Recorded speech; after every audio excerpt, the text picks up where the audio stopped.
Bom dia, boa tarde, boa noite, seja lá a hora que você está ouvindo. Meu nome é Letícia Parks e esse é o podcast Feminismo e Marxismo do Esquerda Diário e do Pão e Rosas. Esta geração tem a revolução. Não temos medo. Não temos medo. Revoluções africanas e as mulheres. Esse é o tema do nosso episódio de hoje e para isso a gente vai contar com convidados especiais. Com a minha querida amiga e companheira de bancada revolucionária aqui em São Paulo, Letícia Parks. Dá um oi pra gente, Leti. Oi, gente. Também com a Carolina Cacau, professora no Rio de Janeiro. Dá um oi pra gente. Oi. E com João de Regina, pesquisador sobre o período pós-independência em Moçambique. Dá um oi pra gente, João. Letícia, Cacau. Bem-vindos ao nosso episódio de hoje. E antes de começar, eu queria aqui mandar a nossa saudação do nosso podcast para a luta das famílias de Guernica, na Argentina, que lutam por moradia, enfrentando o desemprego e a fome, e onde, mais uma vez, as mulheres estão na linha de frente. Bom, gente, então hoje o tema do nosso podcast Feminismo e Marxismo são as revoluções e lutas de libertação no continente africano e o papel fundamental das mulheres africanas nesses processos.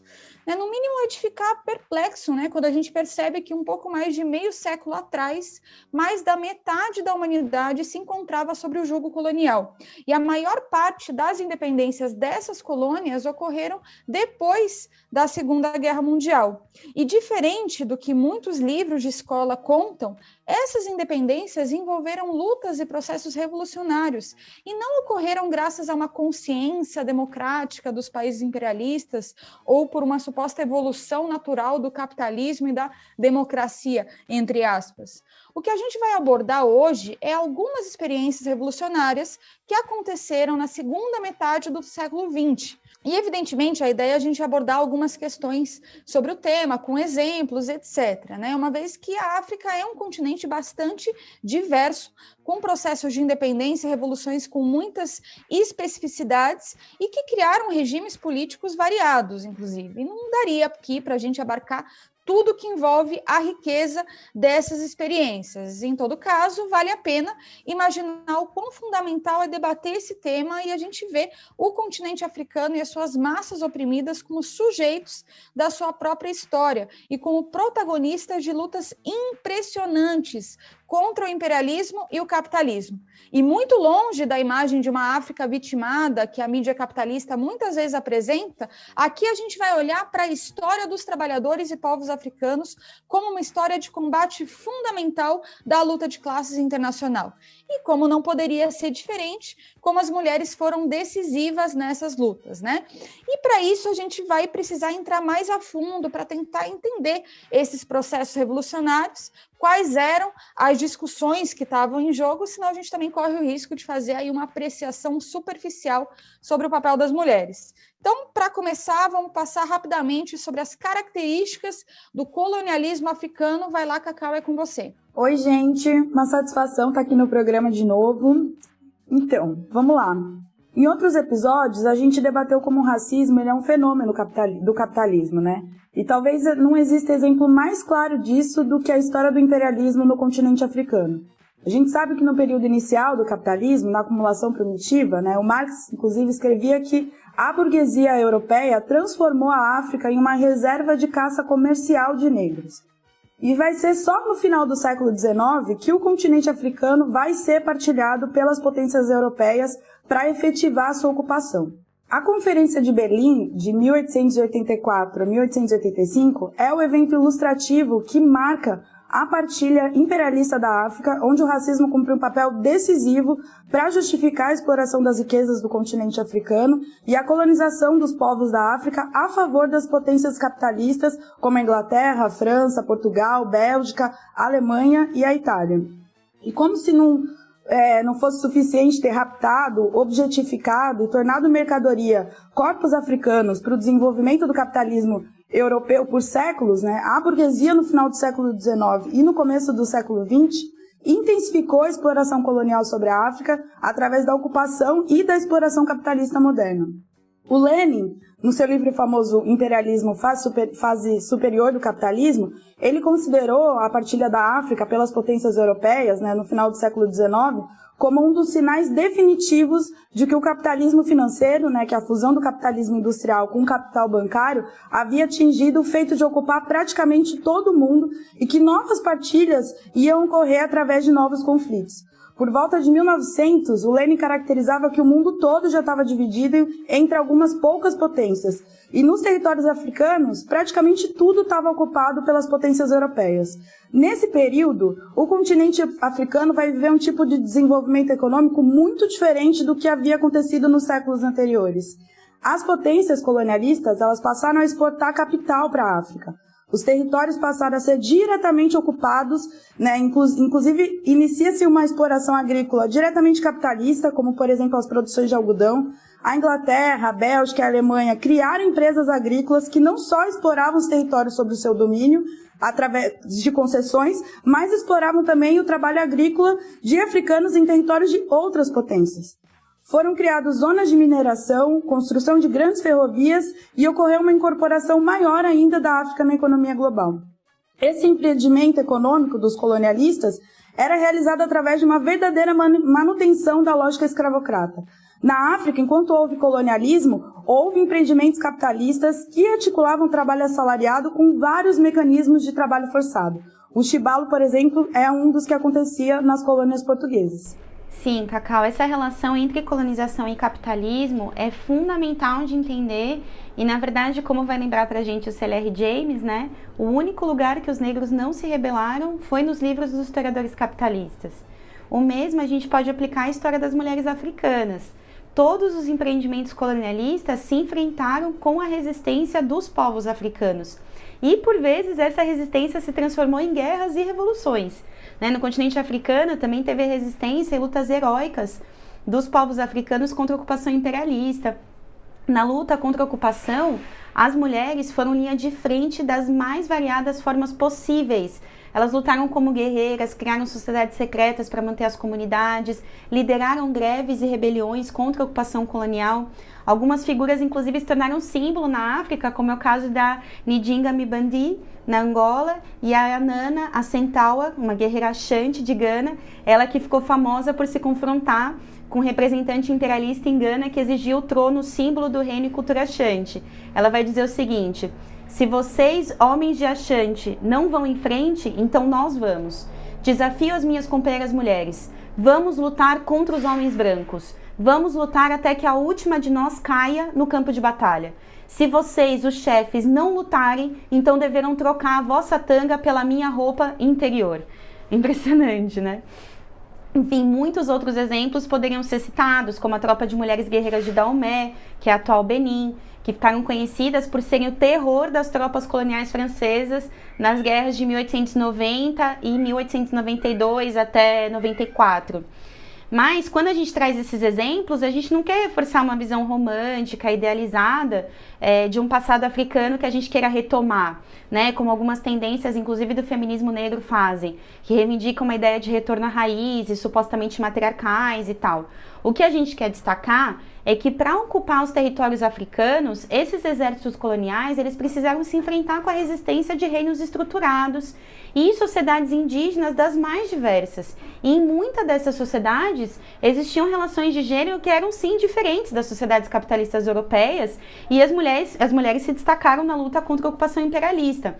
Em algumas delas, as mulheres possuíam uma relativa autonomia no comércio, na agricultura, nas regras de descendência, inclusive na própria atividade militar, né? Tanto que várias delas eram generais, líderes de tropas, etc. Então o imperialismo ele buscou exportar o patriarcado para a África, destruindo as relações tradicionais que permitiam mais autonomia para as mulheres, ao mesmo tempo que preservou e renovou as relações tradicionais que subjugavam as mulheres que também estavam presentes ali, né? Então, nesse processo, é evidente que as mulheres africanas fizeram parte dos maiores obstáculos para o imperialismo.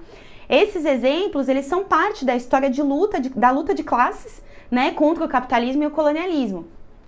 E por isso a gente volta na ideia defendida pelo C.L.R. James, né? Que para nós não basta relembrar que onde houve exploração e opressão houve resistência, mas sim, gente, compreender o papel transformador que a luta dos negros teve para o surgimento da sociedade capitalista e, portanto, reconhecer que esse papel vai ser ainda maior na transição para o socialismo.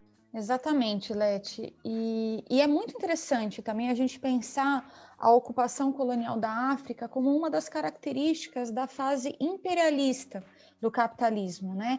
A Cacau ela já tinha colocado na abertura essa relação entre colonialismo e capitalismo, né? Por ser justamente uma das marcas observadas pelo Lenin no seu famoso livro Imperialismo, Fase Superior do Capitalismo. A gente já citou ele aqui algumas vezes no podcast, mas não só no sentido analítico, mas em como o Lenin pensava a Revolução Proletária Internacional, onde existia uma correlação entre a luta dos povos colonizados e os processos revolucionários nos países centrais. O Lenin viu que a África não só estava inserida como um continente super explorado pelo capitalismo monopolista, mas que a história dos seus povos e nações estavam marcadas pelas características fundamentais da época imperialista, que eram justamente crises, guerras e revoluções. E segundo Lenin, a relativa e precária paz europeia só existia devido ao domínio dos povos europeus sobre centenas de milhões de habitantes das colônias, né? Isso ele fala textualmente no texto O Programa Militar da Revolução Operária, que é de 1916. E as lutas de libertação significariam, então, derrotas do imperialismo e a dificuldade de manter a ordem capitalista também nas metrópoles. Né? Durante as polêmicas contra as posições nacionalistas da social-democracia europeia que capitulava as burguesias imperialistas diante da Primeira Guerra Mundial, o Lenin acusou o Kautsky, que era um importante dirigente da Segunda Internacional, a gente falou bastante dele no episódio sobre a Rosa Luxemburgo, né? Acusou o Kautsky e os reformistas de gritarem a propósito da ocupação da Bélgica e da Sérvia, mas não falarem nada sobre a apreensão da Galícia, da Armênia e das colônias africanas. Né? Vendo a forma e importância que Lenin deu a esse tema e como ele foi inaugural nesse sentido, é bem absurdo, na verdade, imaginar as acusações que fazem contra o marxismo como se fosse um exemplo de pensamento ocidental ou colonialista. Né? Ainda mais quando a gente vê que foi o Lenin e a Terceira Internacional, fundada por ele, também que hierarquizaram como estratégia e princípio o apoio e a articulação com as lutas anticoloniais. Com certeza, Di. E eu acho que é muito interessante a gente ver como essa visão estratégica do Lenin permeou todos os debates dos primeiros congressos, dos primeiros anos da Terceira. Ali, né, desde o primeiro manifesto que foi redigido pelo Trotsky, que chamava Manifesto da Internacional Comunista aos Povos do Mundo Todo, já se destacava essa importância em ver a luta contra os domínios imperialistas articulada à revolução nos países centrais. No segundo congresso, o tema das colônias vai voltar a aparecer e o Lenin vai resumir a política da Terceira Internacional em torno de duas questões que ele apresentou num relatório do segundo congresso. Ali, ele dizia que a questão colonial tinha como aspecto fundamental que para os revolucionários a gente tinha que saber diferenciar o que são poucas nações opressoras e o que são a maioria das nações oprimidas pelo imperialismo. Nesse sentido, era um princípio para os comunistas estarem do lado das nações e dos povos oprimidos. O segundo aspecto que o Lenin vai trazer aqui é a desconfiança brutal, né, ou melhor, a convicção de que a burguesia desses países colonizados eles tinham uma relação orgânica, totalmente aliada ao imperialismo, e que, nesse sentido, os povos precisariam se aliar, os povos oprimidos precisariam se aliar à classe operária das potências centrais dos países colonizadores e não às suas próprias burguesias. Esse princípio vai ser abandonado totalmente, né, pelo stalinismo no decorrer dos anos, né? Depois que burocratizou a União Soviética e acabou tomando a Terceira Internacional. Em 1922, no quarto congresso, a Terceira Internacional volta a trazer o tema colonial, só que agora diretamente relacionado à questão negra. Ali, num conjunto de teses que ficou conhecido como tese sobre a questão negra, os comunistas defendiam a importância de considerar a luta dos negros como um todo, como parte da Revolução Mundial. Assim, as lutas anticoloniais na África deveriam se articular fundamentalmente com todos os povos e operários e trabalhadores do mundo, mas fundamentalmente com a luta dos negros americanos, que nos Estados Unidos, um país central, havia enfrentado um duro período repressivo, onde no ano anterior, em 1921, tinha acontecido ficou famoso, o massacre de Tulsa, no estado de Oklahoma.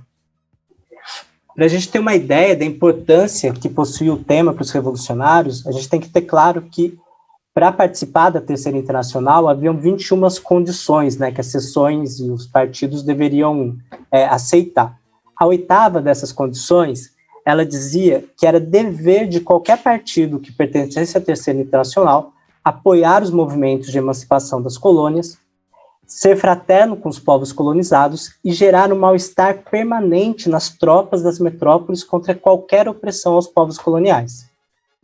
Tem um exemplo muito interessante para a gente ver a seriedade que os revolucionários deram ao tema, foi que em 1921, algumas lideranças da recém-formada seção francesa da Internacional Comunista levantaram uma moção contra esse ponto, defendendo de forma racista, bastante preconceituosa, que haviam os povos que estariam capazes de se governarem e outros povos que não. Tal posição enfrentou a luta política de militantes argelinos, porque era exatamente nesse ponto. Alguns militantes da seção francesa achavam que alguns povos da Argélia não teriam a capacidade de se autogovernarem.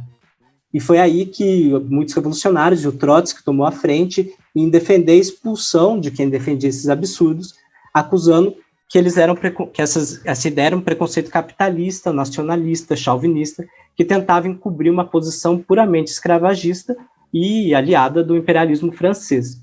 Dessa polêmica, o Congresso concluiu a necessidade imperiosa do trabalho dos comunistas na vanguarda dos povos indígenas, especialmente a juventude indígena proletária. Sim, e quando o Trotsky e vários outros revolucionários eles fundaram a Quarta Internacional, eles buscaram dar continuidade ao legado internacionalista da Terceira Internacional, depois das traições do stalinismo. Na fundação da Quarta Internacional, uma das apostas dos trotskistas, que são aqueles que buscaram desenvolver a continuidade do internacionalismo leninista, era de que a Segunda Guerra Mundial, assim como a Primeira, ia desencadear processos revolucionários. E assim, a verdadeira luta dos revolucionários na Segunda Guerra Mundial não ia se dar como os reformistas, stalinistas e a burguesia defendia aos quatro ventos, apoiando, entre aspas, o bloco democrático, com as burguesias imperialistas e a burocracia stalinista, mas sim com a luta revolucionária contra a burguesia como um todo.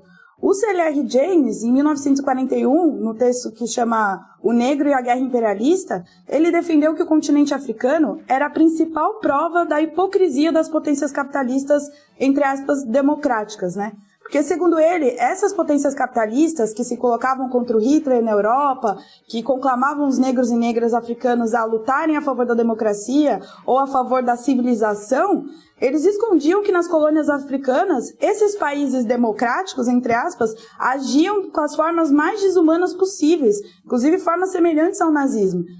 Como que os imperialismos democráticos tomaram a África? Eles fizeram da mesma maneira que o Hitler tomou a Áustria e a Tchecoslováquia. Um dos grandes exemplos da traição democrática, entre aspas, ao povo africano é, por exemplo, na luta dos etíopes contra a invasão fascista do Mussolini. A Liga das Nações, ela tinha prometido defender um dos poucos territórios africanos que não tinha passado diretamente por uma colonização, só que a Inglaterra, a França e os Estados Unidos, na verdade, estavam barganhando com Mussolini e impediam que as armas chegassem à resistência dos trabalhadores etíopes. E o Stalin, por sua vez, manteve o fornecimento de óleo para a Itália durante toda a campanha fascista contra a Etiópia. E é por isso que, no contexto da Segunda Guerra Mundial, os trotskistas conclamavam que homens e mulheres negras nos Estados Unidos se juntassem à luta dos povos africanos por estados negros socialistas nesse continente, lutando tanto contra a burguesia fascista como contra a burguesia supostamente democrática. Sim, e o que eu acho muito interessante é que toda essa visão estratégica, onde a luta dos africanos contra o colonialismo devia se articular numa visão internacionalista e se combinar a luta nos países centrais, é uma visão que se enfraquece muito no pós-Segunda Guerra Mundial, né? E é justamente no momento em que ocorreram a maior parte das independências na África. Então, como a gente viu, a partir da teoria do imperialismo do Lenin e das posições políticas da Terceira e da Quarta Internacional, os revolucionários compreendiam que as lutas nas colônias se relacionavam com levantes proletários nos países centrais do mundo, né? Eram lutas conectadas. Essa perspectiva se contrasta bastante com certas leituras afrocentristas ou, inclusive, terceiro-mundistas, que veem esses processos desligados das lutas dos oprimidos no sul global, né? Para usar os termos que estão na moda recentemente, da luta de classes nos países centrais. Esse tipo de pensamento que fecha as portas para a possibilidade da revolução nos países centrais, ele está muito relacionado com o contexto histórico no qual ocorrem as independências africanas. Então, a maioria das independências africanas, elas ocorreram nas primeiras décadas após a Segunda Guerra Mundial, no contexto da Guerra Fria, os Estados Unidos e a União Soviética saindo como os principais vencedores da Segunda Guerra Mundial. Eles vão lá, dividem o mundo em áreas de influência, através de acordos diplomáticos, como os de Yalta e Potsdam. E a principal característica da conjuntura internacional na Segunda Guerra Mundial foi que o imperialismo, com a ajuda da burocracia do Kremlin, conseguiu evitar a revolução em países centrais. Mas isso não aconteceu na periferia, né? Durante as duas principais décadas do pós-guerra, o mundo parecia dividido entre um Oriente atravessado por processos revolucionários e movimentos nacionalistas e um Ocidente onde a revolução tinha saído de cena. Esse cenário foi o fundamento objetivo de muitas correntes terceiro-mundistas. Então, esse desfecho da Segunda Guerra Mundial, ele restabeleceu um equilíbrio capitalista no mundo, mas não sem ter de lidar com uma série de revoluções no centro e na periferia global. Assim como Lenin tinha previsto que a Primeira Guerra Mundial seria a parteira de inúmeras revoluções, a Segunda Guerra também foi. Mas, devido às traições do stalinismo e dos reformistas, as revoluções do pós-guerra foram derrotadas nos países centrais, emergindo aí, então, uma ordem internacional, onde as revoluções começam a acontecer em países coloniais e semicoloniais. E é nesse contexto internacional que a gente deve entender as independências e revoluções na África. Então, é um fim da década de 50 e início de 60, que foi a década das independências africanas, mas atravessando os mais distintos contextos, elas tiveram dinâmicas muito diferentes entre si. Os países imperialistas, temendo revoluções nas colônias, começam a tentar dirigir processos negociados que evitassem justamente conflitos revolucionários e mantivessem os interesses capitalistas na África, o que hoje muitos chamam de processos de descolonização. Nessa altura, começa a acontecer tanto na Ásia quanto na África um conjunto de independências formais pela via negociada, mas começa a existir também inúmeros processos revolucionários anticoloniais, onde as massas africanas faziam história lutando em armas contra... Sim, é muito interessante e é nesse contexto da Guerra Fria que se forjou a maior parte das lideranças dos processos de independência africanos. E muitas dessas lideranças que circulavam o mundo, seja nos Estados Unidos, no Caribe ou na Europa, começaram a pensar as independências da África com distintas estratégias, e passaram a se dividir entre vias armadas ou pacíficas e começaram a forjar estratégias para a independência dos países africanos. Esse movimento internacional faz parte do que se chama panafricanismo. Essas lideranças não forjaram um pensamento uniforme e o chamado panafricanismo possui uma grande gama de posições. Algumas se aproximavam mais da influência do socialismo stalinista burocratizado, outras eram mais nacionalistas burguesas, enfim. Algumas tendências advogavam mais claramente a favor de um processo revolucionário e outras buscavam negociações para vias mais pacíficas, através de negociações com organismos internacionais, tipo a ONU, assim, organismos do imperialismo ou do bloco socialista. Ainda assim, a gente pode dizer que, de maneira geral, esse contexto forjou direções africanas que imaginaram a independência mesclando noções marxistas, entre aspas até, influenciadas ou pela União Soviética ou pela China maoísta, e características nacionalistas burguesas, com algumas teorias, às vezes, românticas, né, que buscavam resgatar um passado africano interrompido pelo colonialismo. A Leti já tinha comentado um pouco sobre isso. E muitos desses líderes buscaram alianças e articulações internacionais, alguns eram diretamente mais pró-blocos socialistas e outros pró-Ocidente, e alguns buscavam manter posições mais neutras. E as principais potências da Guerra Fria, por sinal, né, por vias diplomáticas e de ajuda, buscaram instrumentalizar esses processos de acordo com seus próprios interesses diante da Guerra Fria. E nesse contexto, ainda que alguns processos revolucionários desembocassem em tentativas socialistas, na sua grande maioria não foram para além dos nacionalismos burgueses, né? Assim, a gente pode dizer que, apesar da grande potencialidade revolucionária que se desenvolveu entre os anos 60 e 80 na África, esses processos se interromperam, né? Fundamentalmente devido às direções e estratégias que foram adotadas por elas, né? As revoluções anticoloniais foram interrompidas nesse processo, né, por estarem dirigidas por nacionalistas burgueses, bom, é o caso do Egito, Argélia, Sudão, ou por stalinistas, como Angola e Moçambique. Então, essas mesmas direções, anos mais tarde, conduziram seus países a se tornarem semicolônias dominadas pela dívida externa e pelos monopólios imperialistas.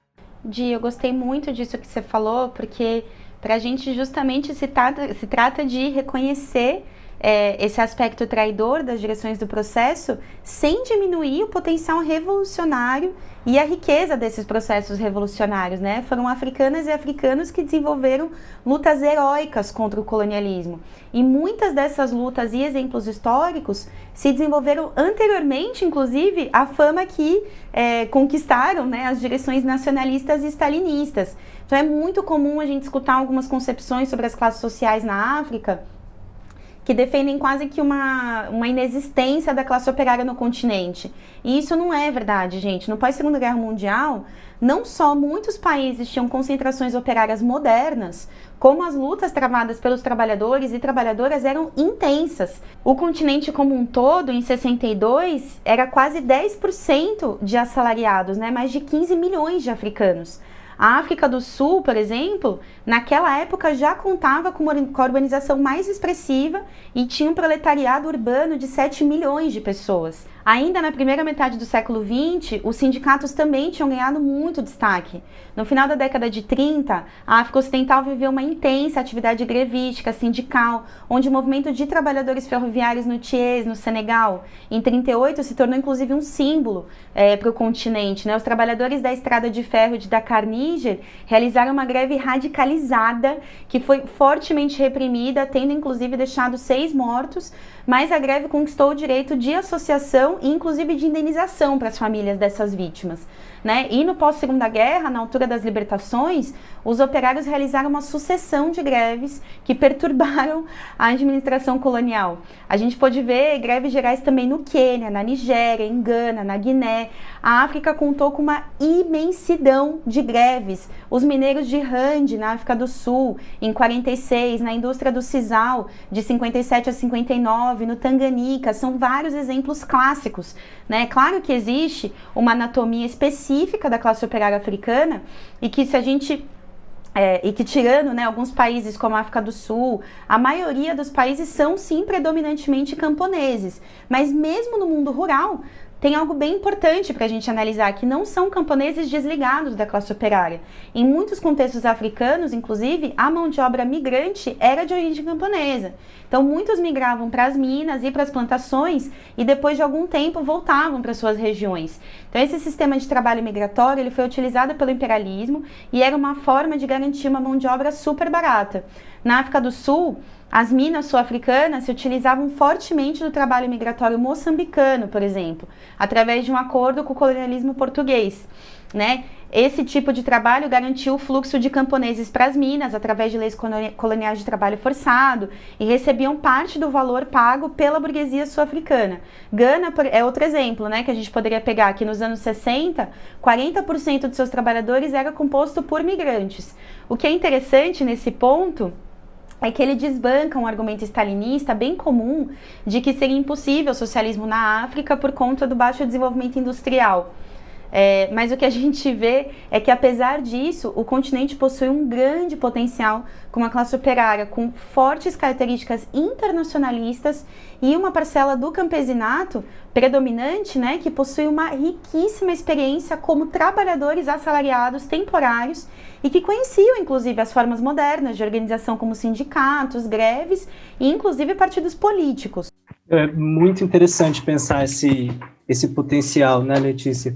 Eu acho a questão do internacionalismo uma questão chave, porque foi um elemento central, é um elemento central a gente conseguir entender que as lutas na África influenciaram também a luta de classes no interior dos países centrais, do país dos colonizadores.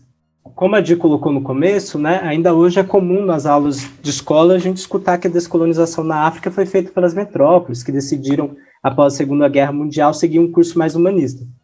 Porém, a verdade é que havia grande possibilidade de revoluções dos países africanos e havia um potencial internacionalista para que essas revoluções se conectassem com os trabalhadores e a juventude dos países colonizadores.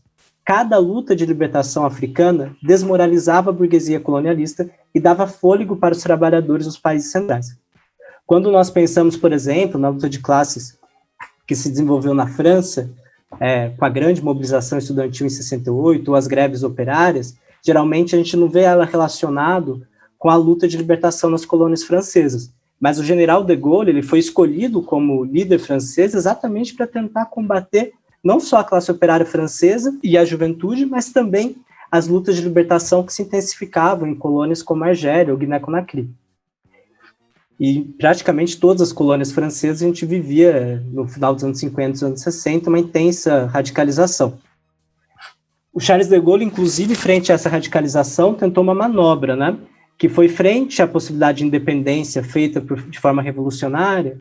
A França ofereceu uma suposta autonomia para as colônias na África se estas ratificassem, através de um plebiscito, fazerem parte de uma suposta comunidade francesa. Porém, claramente, o povo de países como Guiné-Conakry perceberam a manobra que tinha por trás disso e, em alguns casos, como nesse país mesmo, se recusaram e votaram contra essa ilusão de autonomia francesa. Essa manobra fracassou em muitos países, como é o caso de Guiné-Conakry, onde a França simplesmente perdeu a votação, o que marcou o início da independência desse país. Foi este período também, período de radicalização das lutas de libertação, como as greves que ocorreram no Congo belga, que tornaram Patrice Lumumba conhecido internacionalmente. Então, claramente, aqui a gente via um potencial como lutas, seja no Congo, seja em Guiné, ou seja na Argélia, influenciando a luta de classes também na França.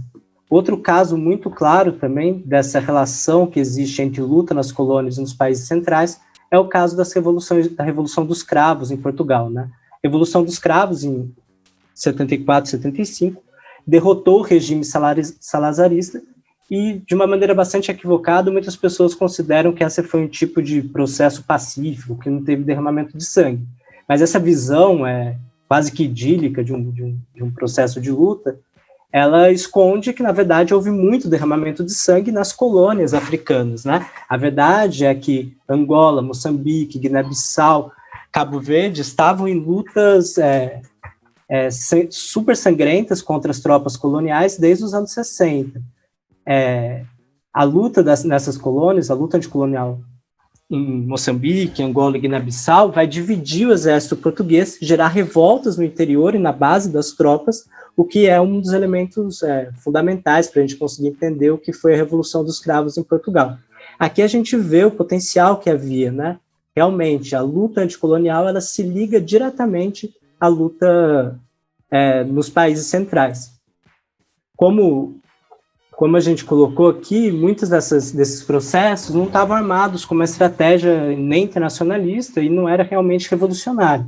Porém, o que a gente pode tirar como lição é que, claramente, para as massas africanas nesse período, o imperialismo e o capitalismo eram vistos como inimigos e não como uma possibilidade. Um exemplo que evidencia o potencial revolucionário africano é que 35 dos 53 estados africanos se declararam socialistas em algum momento de sua história como nações independentes entre o final da década de 50 e meados da década de 80. Sim, Jo, eu acho que faz todo sentido a gente pensar também o apartheid nessa chave, né, de uma luta entre revolução e contra-revolução internacional.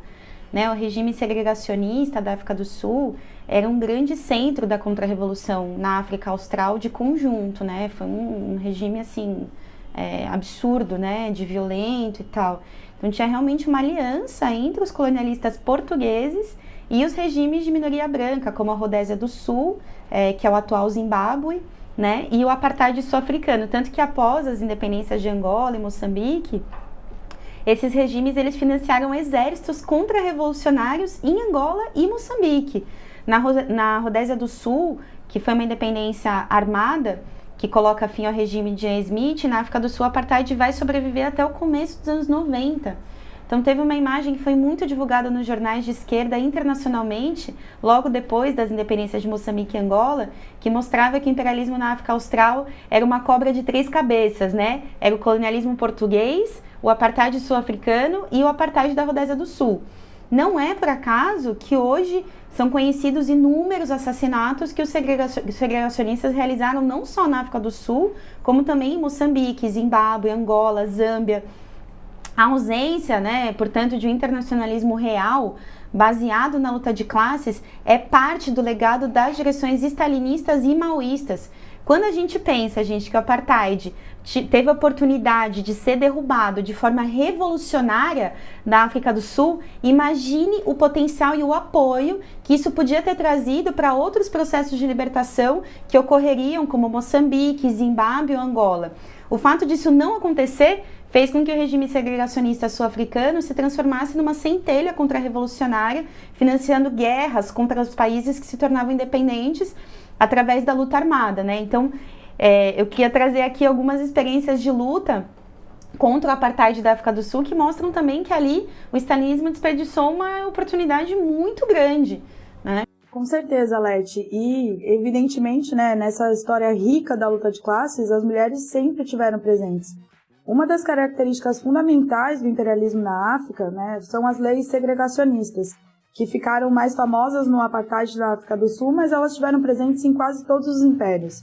O objetivo central dessas leis era garantir um valor baixo para a mão de obra utilizada na agricultura, na mineração, nas indústrias, e garantir também uma supremacia branca no poder político desses países.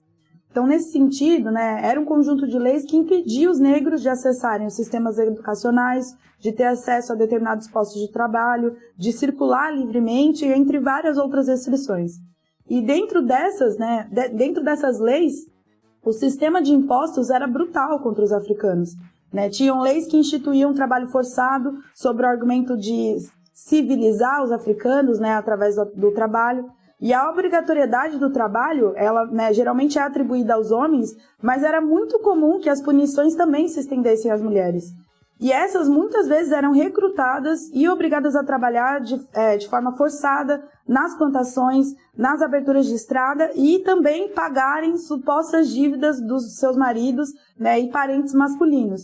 Então, assim, não tem dúvida, né, que elas eram as que mais sofriam com o sistema imperialista colonial e também elas que tiveram à frente da luta de classes e dos processos de libertação. E o fato de hoje a gente conhecer tão pouco a história dessas mulheres é de responsabilidade também da pouca importância que deu o stalinismo para a questão da mulher, dessa prática, né, de tornar homens heróis, do culto à liderança individual de dirigentes guerrilheiros, né, que foi muito alimentada pelas tradições stalinistas. E eu queria aqui destacar alguns exemplos que as mulheres africanas, né, tiveram na luta de classes nesse continente. Vou começar pela greve de Busse, em 1947, em Moçambique. Em 1947, na província de Sofala, em Moçambique, teve um movimento grevista de trabalhadoras no setor agodoeiro que teve a participação de 7.000 mulheres. E elas se enfrentaram contra o cultivo obrigatório de algodão, queimavam as sementes, os celeiros e se mantiveram na luta até conquistar a isenção do trabalho para as mulheres grávidas e para as mães com até 4 filhos. Na Somália, em 1948, logo após a Segunda Guerra Mundial, as mulheres somalis elas tiveram um papel central na luta contra a tentativa de recolonização italiana. E teve uma mulher islâmica, a Alwa Yasmin Ali, que ela se tornou um símbolo e um mártir dessa luta de resistência. Na Argélia, o papel das mulheres engajadas na luta de libertação se tornou internacionalmente conhecido, né? Tem fotos famosas das mulheres islâmicas de véu nas frentes de batalha. E a verdade é que essas greves e os métodos de luta contra o colonialismo, elas tiveram um protagonismo feminino, não só devido ao papel que as mulheres tiveram na frente de batalha, mas também porque as mulheres transformaram também as relações conservadoras que existiam na sociedade tradicional argelina. Um dos capítulos de um livro do Fanon, que chama O Ano 5 da Revolução Argelina, ele faz uma análise muito interessante sobre as mudanças que as mulheres, né, que se engajavam na luta revolucionária, causavam no interior da família argelina. Ele vai descrever que as jovens que eram recrutadas para a luta de libertação em massa, né, que elas traziam uma radicalidade imensa. Essa adesão da mulher argelina lá na luta de libertação transformava as relações dentro das famílias. Elas muitas vezes fugiam de casa para se colocar na clandestinidade, ficavam meses sem ver os pais, sem ver as famílias, né? E as famílias sem receber notícias dessas mulheres. E quando elas eventualmente voltavam, elas possuíam uma autoridade na família, né? Elas não ficavam mais em silêncio. E tinha, inclusive, uma admiração das filhas mais novas que começavam a ver a importância da luta. E é a partir do engajamento revolucionário feminino, né, que o homem na casa também deixa de ter sempre razão. Né? E na medida que avança a luta revolucionária, a mulher tem um protagonismo nela, né? Ela deixa de ser um complemento do homem.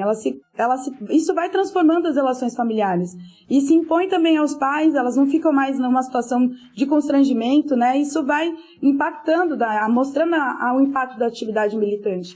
A personalidade das filhas entusiasma muito mais os pais e os irmãos, que não vão mais olhar para elas como pessoas que têm que baixar a cabeça ou manter a ideia de que a mulher tem que se calar.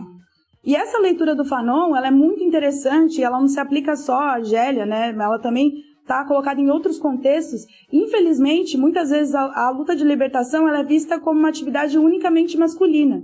E as direções stalinistas, elas se limitaram, inclusive, a levantar um ou outro nome de uma mulher combatente, mas as suas histórias, em grande medida, elas foram silenciadas. E como o Fanon mostra, a atividade revolucionária feminina ela foi um elemento chave para a existência das lutas, tanto nas cidades, né, por meio das greves, nas publicações, na propaganda, como nas organizações clandestinas e na própria luta armada. Em Moçambique, na origem do surgimento do movimento da Frelimo, as mulheres tiveram um papel central e precisaram impor a sua participação. A frente só permitia a organização de destacamentos femininos em 1966, 3 anos depois do início da guerra contra o colonialismo português, e depois de inúmeras exigências das mulheres camponesas. As mulheres elas precisaram organizar uma grande campanha exigindo o direito e o dever de combater contra o colonialismo. Em muitos lugares, as mulheres moçambicanas impuseram que fosse permitida a entrada delas nas frentes de batalha e que fossem dado treinamento militar para elas e as armas. Como a gente tem colocado, em muitos programas aqui do podcast, a tradição stalinista está longe de ser um exemplo para as mulheres. Pelo contrário, mesmo nesses processos, né, que acabaram tendo protagonismo dessas mulheres, elas se deram apesar do stalinismo. Ao escrever a história desses processos, essas direções também diminuíram e silenciaram o papel revolucionário dessas mulheres para fortalecer uma burocracia que pouco tempo depois foi instaurar o capitalismo e participar dos negócios burgueses, neoliberais nesses países. E em muitos casos, as mulheres que questionavam as diretrizes burocráticas, elas eram assassinadas, expurgadas. Totalmente, Cacau. Eu acho que Moçambique é um caso bem interessante para a gente pensar um pouco tanto as experiências stalinistas, maoístas na África, mas também a relação dessa estratégia com as mulheres, né? Atualmente, Moçambique ainda é governado pelo mesmo partido, pela Frelimo, que liderou a libertação armada contra o colonialismo. Porém, no final dos anos 80 e começo dos anos 90, a Frelimo aderiu a um neoliberalismo feroz e alguns de seus membros se tornaram burgueses extremamente ricos.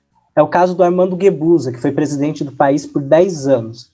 Ele foi uma das peças centrais do regime, mesmo no período de ditadura do Partido Único, supostamente socialista. Ele era uma das figuras fortes e responsáveis pelo Ministério do Interior, que comandava a polícia e alguns empreendimentos repressores. Ele é bastante conhecido por ter dirigido grande parte das campanhas repressivas, como os campos de reeducação, que eram campos de trabalho forçado que existiram em todo Moçambique, e pela chamada Operação Produção, que foi uma campanha repressiva gigantesca que expulsavam pessoas consideradas improdutivas das cidades para trabalharem de forma forçada nas áreas rurais. Então, desempregados, supostos curandeiros, pessoas que possuíam alguma relação com religiões tradicionais, eram acusados como improdutivos e eram mandados, expulsos do dia para a noite das grandes cidades. E é interessante a gente pensar, né, que muitas vezes os stalinistas, nessa revitalização sombria que existe do stalinismo, muitas vezes a gente escuta o argumento de que o punho forte das lideranças stalinistas ou maoístas era necessário para garantir a economia planificada ou as conquistas do socialismo. Quando a gente pensa o caso de Moçambique, do Guebuza, a gente percebe, na verdade, que é bem o contrário disso. Na verdade, essa onda de repressão que ocorreu, ela estava acontecendo exatamente no período que a Frelimo virava ao Ocidente, buscava negociações com o FMI. Ou seja, a repressão não se deu a favor do socialismo, mas se deu contra ele. E em relação às mulheres, a gente pode dizer que a Operação Produção vitimou de maneira bastante brutal elas.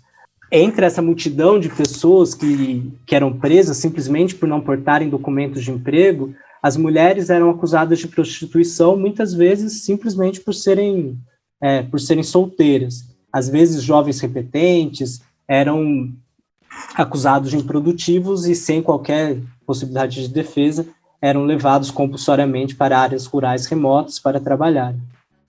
Inclusive, enquanto eu fazia pesquisa em Moçambique, uma mulher que conversava comigo sobre esse período disse que naquela época ser mulher solteira era quase sinônimo de ser prostituta, o que justificava, na visão moralista e machista desse stalinismo, que essas mulheres fossem levadas para alguns campos de trabalho forçado destinados unicamente às mulheres. Nesse sentido, acho que quando a gente vê alguns exemplos de revitalização do stalinismo, de tentar dar qualquer ar revolucionário para essas experiências, a gente tem que deixar bem claro que esse punho forte ele foi feito contra o socialismo e não a favor dele.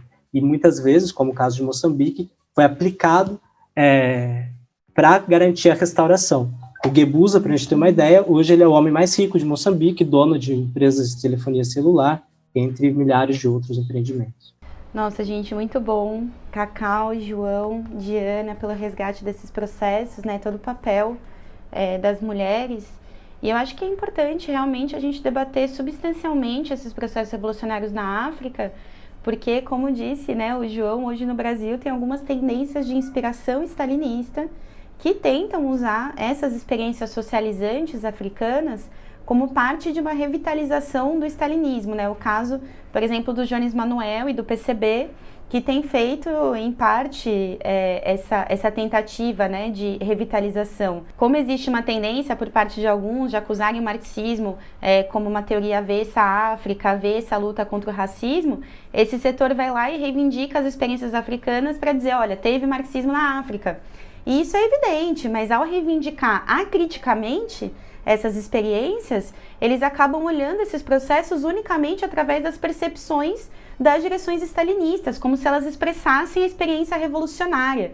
E isso, no fundo, não ajuda em nada a ver o potencial revolucionário da África, porque a gente não está discutindo histórica e concretamente cada processo e apenas dizendo é tudo marxismo, mas a gente também não vê que os dirigentes de inspiração maoístas e stalinistas na África foram eles próprios os agentes da restauração capitalista nesses países, né? Participaram dos negócios burgueses contemporâneos e, para isso, tiveram que agir contra a revolução com métodos brutais.